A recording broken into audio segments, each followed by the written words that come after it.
Araw po sa inyong lahat. Mayroon po akong ituturo sa inyo, no, kung paano mag-adjust ng voltahe ng EBR from higher voltage to lower voltage.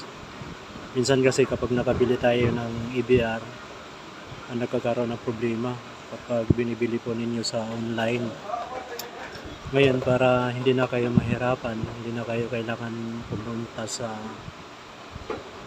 technician nyo, sa mga shop, tuturo ko po sa video na ito.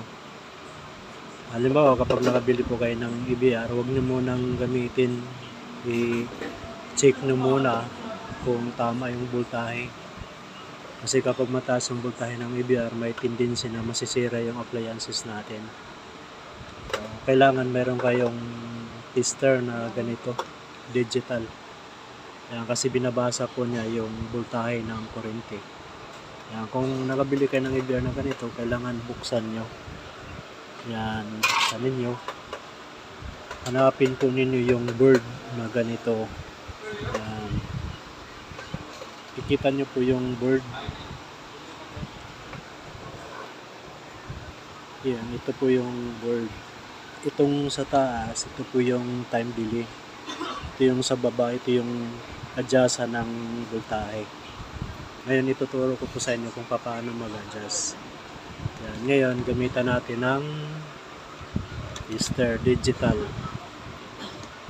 Yan. Tapos, ilagay po natin dito sa output.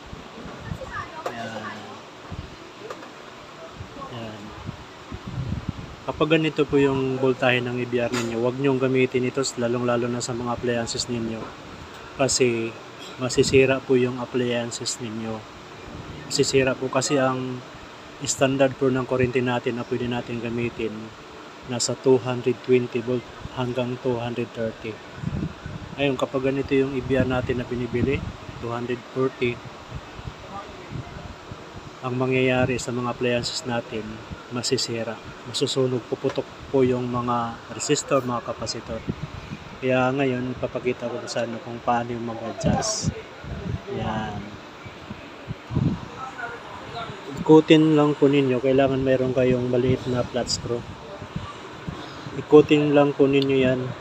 Yan, pag ikot ninyo, makikita nyo dito, iikot din yung carbon brush. Yan. Yan, iikot din yan.